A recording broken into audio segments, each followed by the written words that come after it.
ॐ सहना भवतु सहनौ भुनक्तु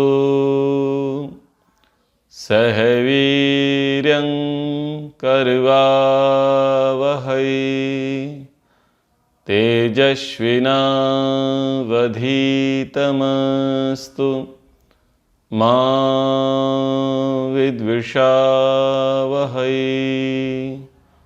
ओम शांति शांति शांति। सांख्य दर्शन प्रथम अध्याय। पिछला सूत्र था 61।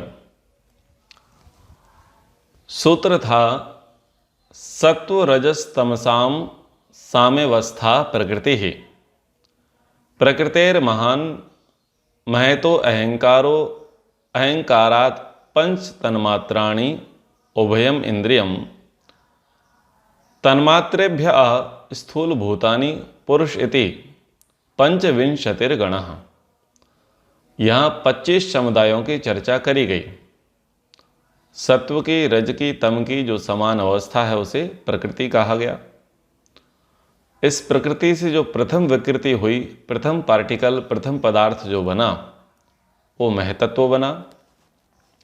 महतत्व से क्या बना? अहंकार बना। अहंकार से 5 ज्ञानेंद्रियाँ, 5 कर्मेंद्रियाँ, 5 तन्मात्राएँ, इनकी उत्पत्ति हुई। मन बना और तन्मात्राओं से क्या बना? स्थूल भूत बना। पृथ्वी, जल, अग्नि, वायु, आकाश। और अंतिम है 25वां, वो है पुरुष। तो पुरुष चेतन है और ये 24 पदार्थ जड़ हैं। इन सब का कार्य कारण है। चेतन का कोई कार्य कारण नहीं, चेतन स्वयं में कारण है। पुरुष शब्द से यहाँ जीवात्मा और परमात्मा दोनों लेना चाहिए। तो सांख्यकार कहता है कि इन 25 पदार्थों के विषय में यदि आपका विवेक हो जाए तो आपका विवेक छूट जाए, आपका बंधन छूट जाए और आपकी मुक्ति हो जाए। तो अब ये जो 25 पदार्थ हैं इनको क्रमशः जानने का, समझने का प्रयास करते हैं। सूत्र संख्या 62 पढ़िए। स्थूलात् पंच तन्मात्रस्य। अब उल्टे क्रम से स्थूल से सूक्ष्म की ओर चल करके अनुमान करेंगे। पंचमहाभूत जो हैं, पंचमहाभूतों में 3 भूत हैं जो स्थूल हैं, दिखाई देते हैं, लेकिन 2 ऐसे भूत हैं जो स्थूल होने पर भी दिखाई नहीं देते। पृथ्वी दिखाई देती है, जल दिखाई देता है, अग्नि दिखाई देती है, वायु और आकाश दिखाई नहीं देता है। लेकिन इसके पीछे भी बहुत सूक्ष्म पदार्थ हैं, वो भी दिखाई नहीं देते। तो जो आँखों से दिखाई देते हैं, कानों से सुनाई देते हैं, हाथों से छू करके जिनके विषय में पता चलता है उनका तो हम प्रत्यक्ष कर लेंगे। और जो चीज़ें दिखाई नहीं देती हैं, इंद्रियों से समझ में नहीं आती, उनका हम अनुमान लगा लेंगे। तो उल्टे क्रम में चलते हैं। स्थूलात् पंच तन्मात्र से, 5 स्थूल भूतों के समुदाय से उसके कारण तन्मात्राओं का ज्ञान होता है। 5 महाभूत क्या हैं? कारण हैं, कार्य हैं। पृथ्वी, जल, अग्नि, वायु, आकाश, ये कार्य हैं। इनका कारण क्या है? तन्मात्रा। तो कार्य से कारण का ज्ञान होता है। ठीक है। गंध तन्मात्रा से क्या बना? पृथ्वी। रस तन्मात्रा से क्या बना? जल। रूप तन्मात्रा से क्या बना? अग्नि। शब्द तन्मात्रा से क्या बना? आकाश। और स्पर्श तन्मात्रा से क्या बना? वायु। तो तन्मात्रा एक तरफ, स्थूल भूत एक तरफ, और तीसरी चीज और याद रखनी है, वो है इंद्रियां। ठीक है। ये आप क्रम समझ लेंगे तो बहुत आपके लिए आसान हो जाएगा। तो तन्मात्राएं आप याद रखें, बढ़ते क्रम में देखें तो शब्द, स्पर्श, रूप, रस, गंध, ये तन्मात्राएं हो गई। ठीक है। और इसी क्रम में हम स्थूल भूतों को पढ़ेंगे। आकाश, वायु, अग्नि, जल, पृथ्वी। ठीक है, इस क्रम में हम स्थूल भूतों को पढ़ेंगे। अब हमें किस चीज को और नोट करना है यहां पर? ज्ञानेंद्रियों को। ठीक है, तो शब्द तन्मात्रा थी, शब्द तन्मात्रा से क्या बना? आकाश तत्व बना, आकाश बना। पर यह शब्द कहां ठहर रहा है? आकाश में, आकाश में ठहर रहा है। और यह शब्द किसके माध्यम से सुनाया जाता है? श्रोत्र से। अगर कान ना हो तो हम शब्द को ना सुन सकें। और शब्द कब होगा? जब आकाश होगा। अगर आकाश नहीं होगा तो शब्द सुनाई नहीं देगा, खाली स्थान चाहिए। आप देखते हैं कि यदि कमरा भरा हुआ है, उसमें सामान भरा पड़ा है, तो वॉल्यूम कम आएगा। और यदि आप कमरे को खाली करते जाएं, स्पेस करते जाएं, तो वहां आकाश पर्याप्त हो जाता है, तो आपकी आवाज़ क्या होती है? वहां गूंजने लगती है। यानी आकाश जब अधिक हुआ तो शब्द का प्रमाण बढ़ गया। ठीक है, आप बीच मोहल्ले में जहां पर बहुत सारे बिल्डिंग्स बनी हो, वहां पर फटाका फोड़िए, उसका शोर अगली गली तक या अगले मोहल्ले तक नहीं जाएगा। लेकिन वही फटाका आप खेत में फोड़िए, बिल्कुल खुले में फोड़िए, तो बहुत सारे रेंज को वो शब्द कवर कर लेगा। ठीक है, धरती पर होने वाली ध्वनि और आकाश में होने वाली ध्वनि, इन दोनों का ग्राफ में अंतर आ जाता है। ऊपर जब फटाके फोड़े जाते हैं तो कितना शोर होता है, क्योंकि उसको पर्याप्त आकाश मिल जाता है, तो शब्द चहुं ओर फैलता है। हवाई जहाज जाता है ऊपर, कितना शोर होता है, बहुत सारे क्षेत्र में जाकर उसका शोर होगा। लेकिन वही हवाई जहाज जब लैंड करेगा, धरती पर आएगा, तो उसका शोर का जो माप है, जो परिधि है, वो कम पड़ जाएगी। समझ में आ गया? शब्द किससे सुनाई दिया? कान से। तो कान क्या है? ज्ञानेंद्रिय है। ज्ञानेंद्रिय का विषय क्या है? शब्द। और शब्द कब होगा? जब आकाश होगा। ठीक है, अब दूसरे पर आते हैं, स्पर्श। स्पर्श तन्मात्रा से क्या बना? आपका वायु बना। और वायु को किससे हम समझेंगे? त्वक, त्वचा, त्वचा इंद्रिया। त्वचा क्या है? हमारी ज्ञानेंद्रिय है। इस त्वचा के माध्यम से क्या होगा? ये वायु, वायु यानी गति, वातीति गच्छतीति वायु, ये गति हो रही है। देखो, ये हाथ है और ये हाथ है, ये दोनों मिले पास में, ये गति हुई। अगर गति ना होगी तो स्पर्श नहीं होगा। तो स्पर्श हुआ ना, गति होने से स्पर्श हुआ। तो स्पर्श होने से पता चला कि ये ठंडा है, गर्म है, कठोर है, सरल है, जैसा भी है। तो स्पर्श, त्वचा का विषय है स्पर्श। तो इस प्रकार से इसका ज्ञान हो गया। अब तीसरा क्या है? तीसरा है अग्नि। तो अग्नि किससे बना? रूप तन्मात्रा से। रूप तन्मात्रा से अग्नि बना। और इसका विषय क्या है? नेत्र। नेत्र, नेत्र क्या है? ज्ञानेंद्रिय। तो ज्ञानेंद्रिय, ये जो नेत्र है, ये नेत्र कब देख पाएगी रूप को? जब अग्नि होगी। अगर अग्नि नहीं होगी तो रूप नहीं दिखाई देगा। और अग्नि क्या है? प्रकाश। अगर हमारे नेत्रों को प्रकाश नहीं मिलेगा तो वस्तु का रूप नहीं दिखाई देगा। ठीक है, तो रूप के लिए मीडिएटर कौन बना? अग्नि। ठीक है, रस के लिए, स्पर्श के लिए मीडिएटर कौन बना? वायु। शब्द के लिए मीडिएटर कौन बना? आकाश। समझ में आ गया? अब आगे चलते हैं। अब आगे क्या है? रस। रस तन्मात्रा है। और रस तन्मात्रा से क्या बना है? जल बना है। ठीक है, अब जल का विषय, जल जो रस है, वो रस के विषय में किससे पता चलेगा? रसना। जीव क्या है? रसना। रसना इंद्रिय है। उस रसना इंद्रिय से क्या समझ में आएगा? रस, टेस्ट समझ में आएगा। षडरस, रस समझ में आएंगे ना।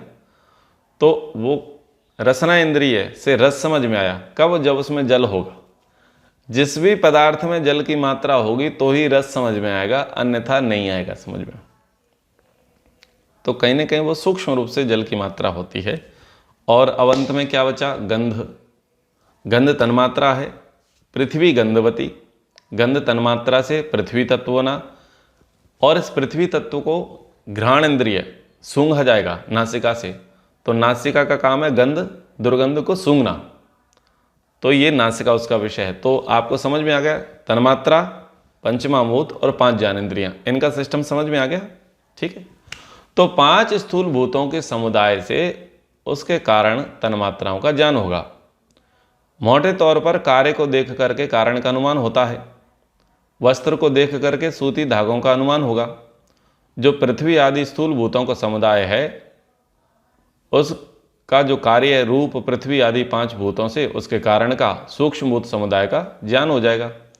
तो स्थूल भूत जो थे, स्थूल भूतों से सूक्ष्म भूत का ज्ञान हो गया। ये सूत्र रहा। आगे पंच महाभूतों से सूक्ष्म भूतों की जानकारी ले ली, यानी पंच महाभूतों से तन्मात्राओं का ज्ञान हमें हो गया। और तन्मात्राओं का ज्ञान किस आधार पर हुआ? इंद्रिय माध्यम से। इंद्रिय के द्वारा तन्मात्राओं का ज्ञान हो गया कि भाई इसके मूल में ये है। अभी कारण कार्य हमने देख लिया ना, ज्ञानेंद्रियों का साक्षात स्थूल से हुआ और स्थूल से उसका जो मूल कारण था तन्मात्रा, वहां तक हम पहुंच गए। अब तन्मात्राओं से पीछे चलते देखते हैं तो सूत्र है 63, बाह्य आभ्यंतराभ्याम तेष अहंकारस्य। बाह्य और आभ्यंतर इंद्रियों से तथा तन्मात्राओं के द्वारा अहंकार का ज्ञान होता है। अहंकार कारण है और कार्य क्या है? 5 ज्ञानेंद्रियां, 5 कर्मेंद्रियां, मन, तन्मात्राएं, ये कार्य हैं। ठीक है, तो जैसे हमने पहले अर्थ किया उभय इंद्रियम, तो यहां भी ऐसे ही अर्थ करेंगे।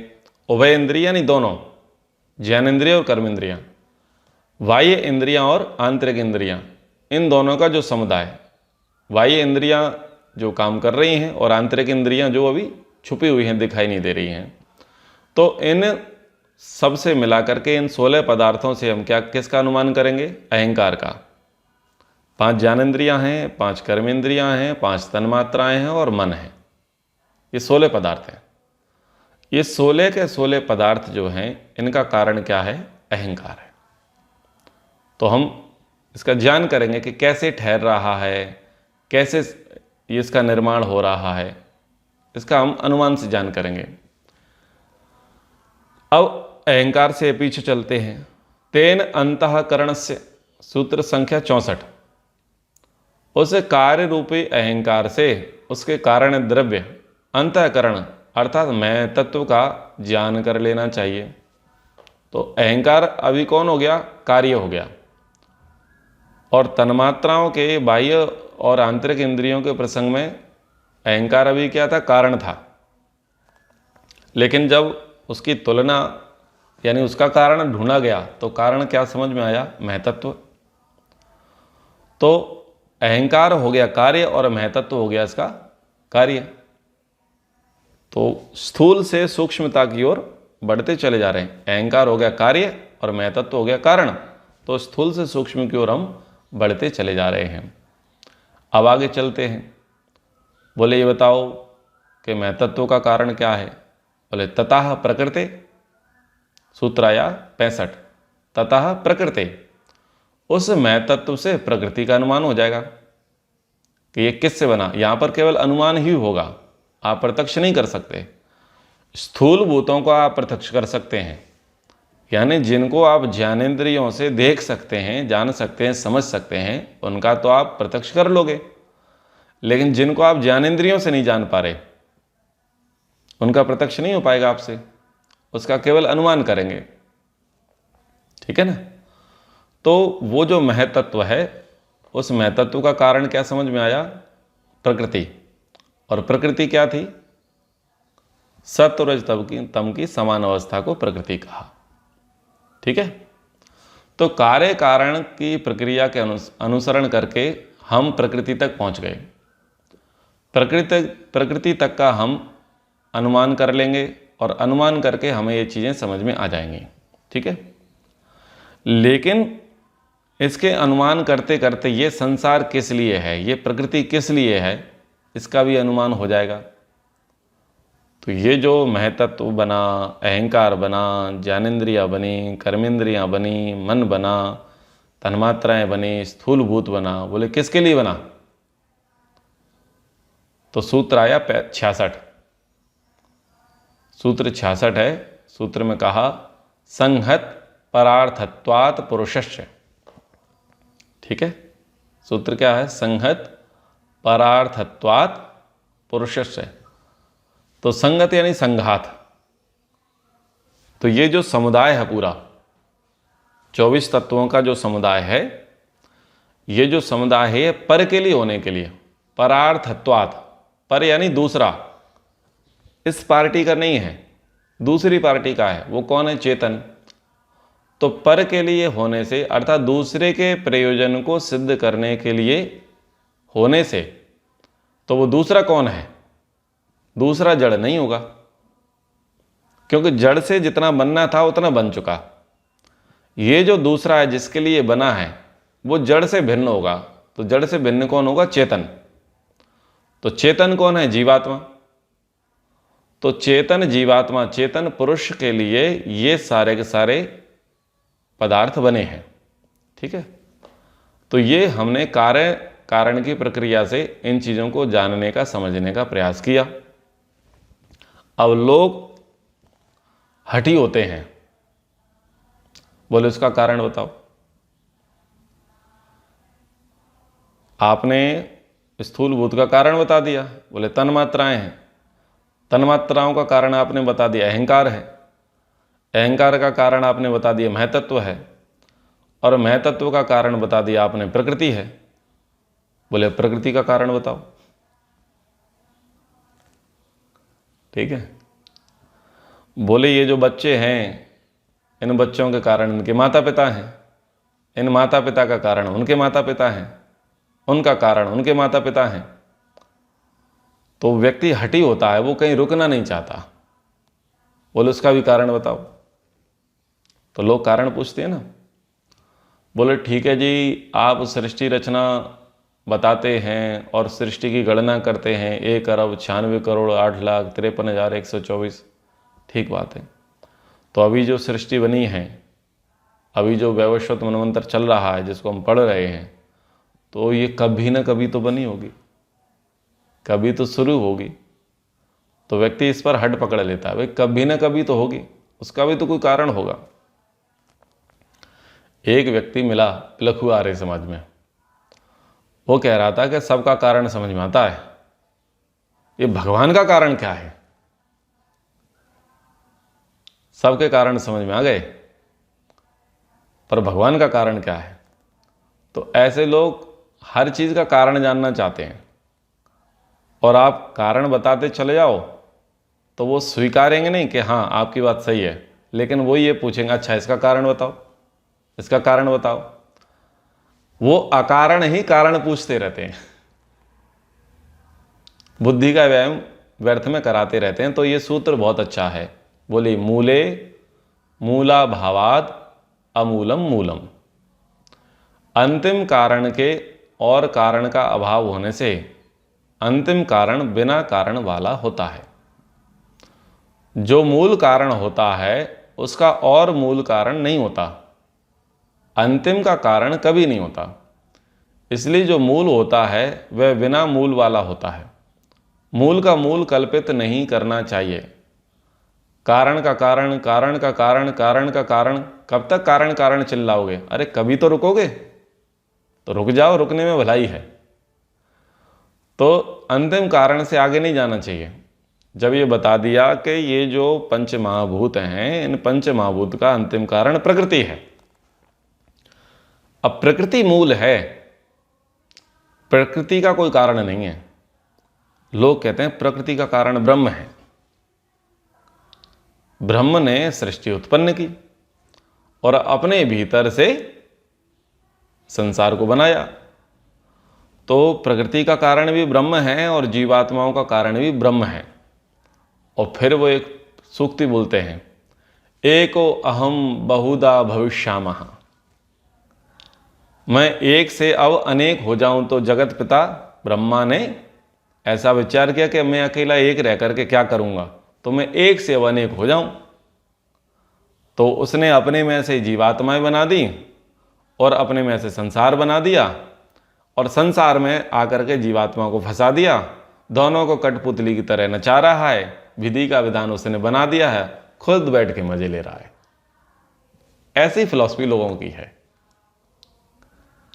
तो ऐसी फिलॉसफी लोगों की जो है वो ठीक नहीं है। 3 चीजें मूल हैं, उनका कोई मूल नहीं है और ये तीनों सदा से हैं। प्रकृति का कोई मूल कारण नहीं है। प्रकृति का मूल कारण ना तो जीवात्मा है और ना परमात्मा है। यदि परमात्मा को प्रकृति का कारण माना जाए तो परमात्मा कैसा है? चेतन है, आनंद स्वरूप है। तो ये प्रकृति चेतन दिखाई देनी चाहिए। प्रकृति में चेतनता है? नहीं है। ईश्वर आनंद स्वरूप है, तो संसार के पदार्थों में आनंद है? नहीं है। पर लोग यहां भी हट करते हैं। वो कहते हैं देखो प्रकृति चेतन है, ब्रह्म सच्चिदानंद स्वरूप है, सत चित आनंद स्वरूप है, तो ब्रह्म सत्तावान है, ब्रह्म चेतन है और ब्रह्म आनंद से युक्त है। तो देखो प्रकृति की भी सत्ता है, जीवात्मा की भी सत्ता है। जीवात्मा भी चेतन है और सृष्टि भी चेतन है और दोनों में आनंद है। बोले कैसे आनंद है, कैसे चेतन है? कि देखो ये सारा जड़ जगत चलायमान है। पशु पक्षी, जो पशु हैं, पक्षियां हैं, इनको तुम प्राणी जगत मान लो तो ये चेतन है। लेकिन जो वृक्ष वनस्पतियां, इनमें भी तो चेतनता है। अब वृक्ष वनस्पतियों को वो योनि नहीं मानता, वो वृक्ष वनस्पतियों को प्रकृति का पदार्थ मानता है। जबकि ये नहीं देख रहा कि जैसे प्राणियों के शरीर हैं, 2 पैर, 4 पैर, 10 पैर, 12 पैर और बिना पैर वाले जो रेंगने वाले प्राणी हैं, वैसे ही प्राणी ये भी हैं। इनको स्थावर योनि कहा गया है। पर वो स्थावर योनि पर वो बुद्धि नहीं लगाता। वो क्या मान लेता है कि देखो ये पेड़ पौधे, वृक्ष वनस्पतियां, इनके अंदर भी तो चेतनता है। लेकिन पत्थर पर फोकस नहीं है। पत्थर पर फोकस नहीं है। पत्थर से जितने मटेरियल बने, लोहे से जितना मटेरियल बना, प्लास्टिक से जितना मटेरियल बना, एल्युमिनियम से, स्टील से जितनी भी धातुएं बनी, उस सब पर कोई फोकस नहीं है। जितना भी मटेरियल बना है, जिसमें आप रह रहे हो, क्या उसमें चेतनता है? जिस बेड पर आप सोते हो वो बेड प्रकृति से बना नहीं है क्या? बना है। क्या होता उसमें चेतनता है? नहीं है। जिस कुर्सी पर बैठते हो क्या वो चेतन है? नहीं। जिस कार में घूमते हो वो क्या कार चेतन है? नहीं। जिस सड़क पर आप जाते हो वो सड़क चेतन है? नहीं। जिस थाली में आप खा रहे हो वो थाली और भोजन चेतन है क्या? नहीं। सारी की सारी चीजें जड़ हैं, सत्तावान है, चेतन नहीं है। दूसरी, फिर कहते हैं कि देखो प्रकृति में आनंद है। बोले प्रकृति में कैसे आनंद है? अच्छा, प्रकृति में आनंद ना होता तो व्यक्ति क्यों भागता? आप हरे भरे वृक्ष वनस्पतियां देख करके खुश हो जाते हो तो आनंद था ना, इसलिए तो खुश हुए। आप रसगुल्ला खा करके खुश हो जाते हो, ठंडी हवा मिलती है तो देख करके खुश हो जाते हो, आपको खूब सर्दी लग रही होती है, गर्मी हीटर मिलता है तो आप खुश हो जाते हो। तो देखो प्रकृति में आनंद है। तो ऐसे ऐसे लोग आर्गुमेंट करते हैं। तो प्रकृति में भी आनंद नहीं है। यदि प्रकृति में आनंद हो, प्रकृति में सुख हो, तो वो सुख सदा होना चाहिए। एक व्यक्ति रसगुल्ला खाता है, रसगुल्ला खाने से उसे सुख मिलता है। एक व्यक्ति एसी में सोता है, एसी में सोने से उसे सुख मिलता है। एक व्यक्ति कार में घूमता है, पैदल चलता है, वॉकिंग करता है, रनिंग करता है, खेलता है, तो उससे उसे सुख मिलता है। थोड़ी देर के लिए सुख मिला। लेकिन वही व्यक्ति अगर ज़्यादा देर तक करने लग जाए तो उससे पीछे भागता है, जी चुराता है, उसे दुख लगने लग जाता है। तो प्रकृति में सुख नहीं है। प्रकृति के जो पदार्थ हैं वो सारे के सारे पदार्थ जड़ हैं। ये सुख और दुख तो मन का विषय है। जब आपको अनुकूल लगता है तो आप सुखी हो जाते हो और जब प्रतिकूल लगता है तो दुखी हो जाते हो। यदि प्रकृति के पदार्थ आनंद से ओतप्रोत होते तो एक व्यक्ति उसी पदार्थ से सुखी है और कई व्यक्ति उसी पदार्थ से दुखी है, तो ये ना होता। ठीक है ना। कुछ लोग पैसे देख करके सुखी हो जाते हैं, वाह पैसा मिल गया, और कुछ लोग इस बात से दुखी हो जाते हैं पैसा आ गया कहाँ रखें कोई ले ना जाए, तो दुखी हो गए। ठीक है। जलेबी है, मीठा मीठा पदार्थ है, वाह क्या मीठा आइटम है, तो जिसको शुगर नहीं है वो तो सुखी है, और जिसको शुगर हो चुकी है वो दुखी है। तो प्रकृति के जितने भी पदार्थ हैं, एक व्यक्ति उसको भोगते हुए सुख का अनुभव कर रहा है और दूसरा व्यक्ति उसको भोगते हुए दुख का अनुभव कर रहा है। प्रकृति में सुख दुख नहीं है। समझ में आ रहा है। और जो पदार्थ जिस व्यक्ति को वर्तमान में सुख दे रहा है, उसका ज़्यादा भोग करने पर उसी पदार्थ से उसे दुख हो जाता है। तो क्या माने कि पहले उसमें सुख था बाद में दुख हो गया? ना, वो जैसा कि तैसा था, उसमें कोई परिवर्तन नहीं आया। उदाहरण के लिए आप अच्छी कुर्सी पर ना बैठे हो, गद्दे पर बढ़िया ना बैठे हो, रिलैक्सिंग चेयर पर ना बैठे हो बहुत समय से, और आप बैठ जाओ, आप कहें आनंद आ गया। अब आनंद आ गया तो 12 घंटे पड़ा रहो, पर बोलोगे नहीं भाई अब तो कमर दर्द कर रही है। क्यों भाई, अब कमर दर्द क्यों कर रही है? अब अकड़न जकड़न क्यों हो रही है? अब ऐसे क्यों चटका रहे हो? क्यों तकलीफ हो रही है? अब ऐसे से क्यों कर रहे हो? जब आपने कहा कि आनंद आ गया, आनंद आ गया तो आनंद करो, लेकिन फिर भी वहाँ करवट बदलते देखे जाओगे, एक्सरसाइज करते देखे जाओगे, वॉकिंग करते जाओगे। क्यों? कि अब बस हो गया। तो इसका मतलब क्या हुआ? वो जो चेयर थी, वो जो सोफा था, वो जो कुर्सी थी, ना तो उसमें सुख था ना उसमें दुख था, वो तो एज इट इज है। सुख और मन, सुख और दुख ये आपकी स्वयं की अनुभूति है। आपकी इंद्रियों को अनुकूल लगा तो सुख हो गया, और प्रतिकूल लगा तो दुख हो गया। इंद्रियों को अच्छा लगेगा तो सुख है, और इंद्रियों को बुरा लगा तो दुख है। अगर आप ये कहो कि साहब दही बड़े में आनंद है, तो एक साथ 100 लोगों को खिला के देखो, परस दो, तो कोई कोई कहेगा भाई हमें खांसी है जुकाम है हम नहीं खाएंगे, कोई कोई कहेगा मुझे खट्टा पसंद ही नहीं है। तो अगर उसमें सुख होता तो सबको सुख दिखाई देता, और अगर उसमें दुख होता तो सबको दुख दिखाई देता। तो प्रकृति के पदार्थों में आनंद भी नहीं है। प्रकृति के पदार्थ सत्तावान हैं, चेतन नहीं है और आनंद स्वरूप नहीं है। ठीक है। तो जो लोग ऐसा आर्ग्यूमेंट करते हैं कि ये प्रकृति का कारण परमात्मा है, उनका आर्ग्यूमेंट ठीक नहीं है। क्योंकि परमात्मा चेतन है, परमात्मा आनंद स्वरूप है, परमात्मा सर्वशक्तिमान है, परमात्मा सर्वव्यापक है। परमात्मा के जो गुण कर्म स्वभाव हैं वो प्रकृति में नहीं घटते। कारण के अंदर जो गुण कर्म स्वभाव होंगे वो कुछ अंशों में कार्य में जरूर होंगे, लेकिन यहां कार्य में दिखाई नहीं दे रहे।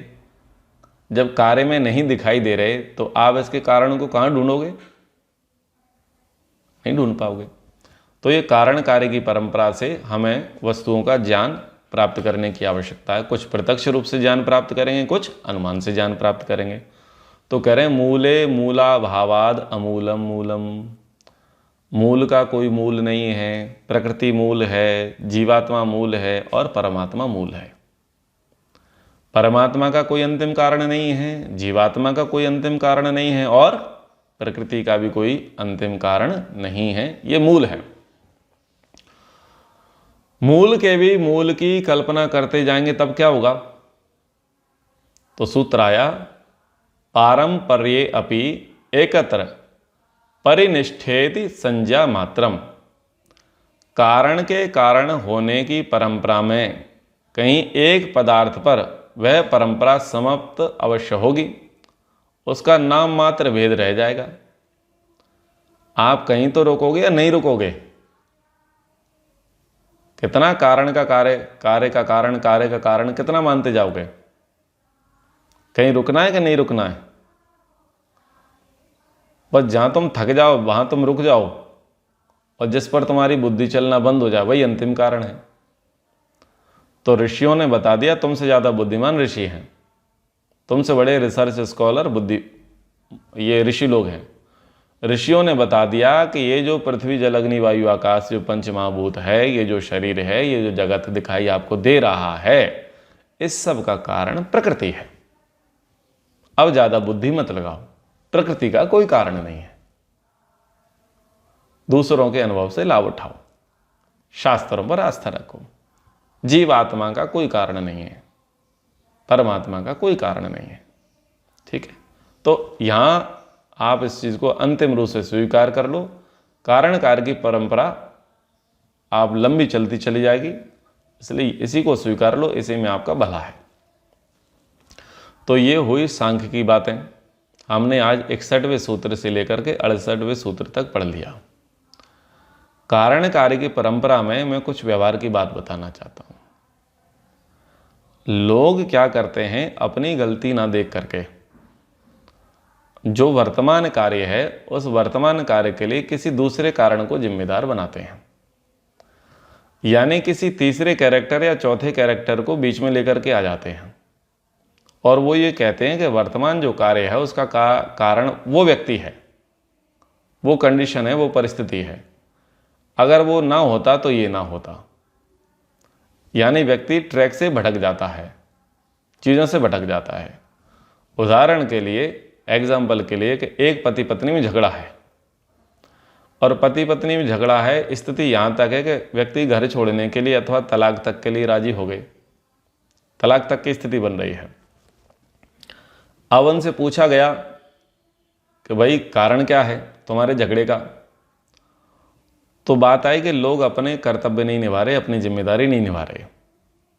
ठीक है, अब पता चला कि इसमें एक व्यक्ति ऐसा है जो अधिकार जमाना चाहता है और एक व्यक्ति ऐसा है जो कर्तव्य निभा रहा है। तो कर्तव्य निभाने वाला इनोसेंट है और केवल अधिकार जताने वाला व्यक्ति वो गड़बड़ घोटाले वाला है। अब जब उसको ये पता लगा कि मैं यहां फंस जाऊंगा, तो अपने को हटा करके, अब अपने को कारण ना मानते हुए वो अपने आप को कार्य सिद्ध कर रहा है और किसी तीसरी चीज को कारण बता रहा है। बोले मैं तो इसलिए कर रहा हूं कि उन्होंने ऐसा किया, मैं तो अधिकार इसलिए जता रहा हूं कि हम ये चाहते हैं कि बच्चे गुरुकुल में पढ़े और गुरुकुल में पढ़ना ज्यादा ठीक है, मॉडर्न एजुकेशन ज्यादा ठीक नहीं है। तो अब व्यक्ति ने वो उस झगड़े को, जब उसको पता चला कि हम पर मामला हावी हो रहा है और हम इसमें फंस सकते हैं, हम इसमें दोषी कारण इसमें हम ठहर सकते हैं, तो धीरे से चिकने घड़े की तरह वो फिसल गया और फिसल करके उसने वो बात बच्चों पर डाल दी।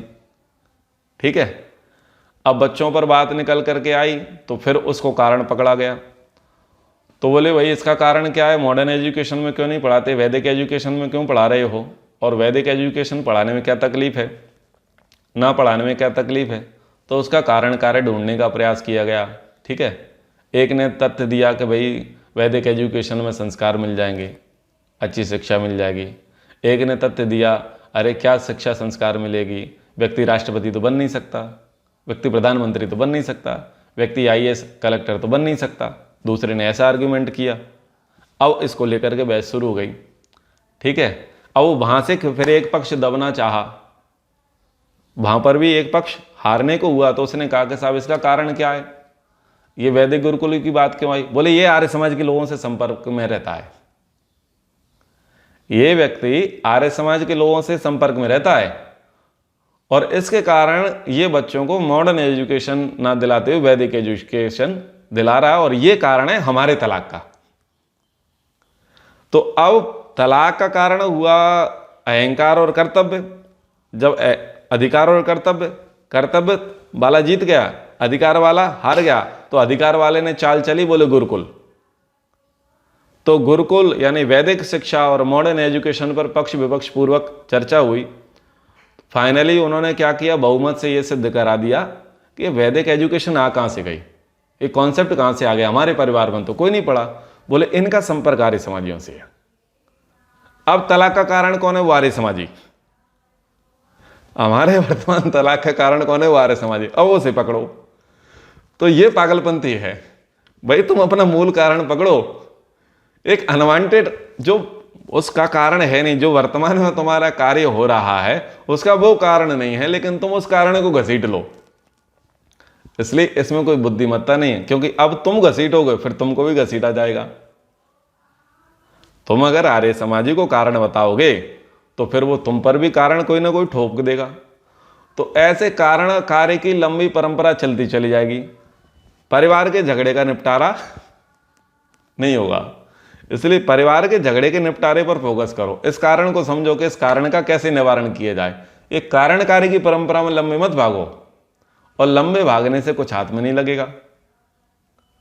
तो कभी कभी किसी चीज के मूल कारण के पीछे भी नहीं भागना चाहिए, केवल जो वर्तमान कारण है उन वर्तमान कारण पर फोकस करते हुए उस चीज को निपटाने का प्रयास करना चाहिए, उसको खत्म करने का प्रयास करना चाहिए।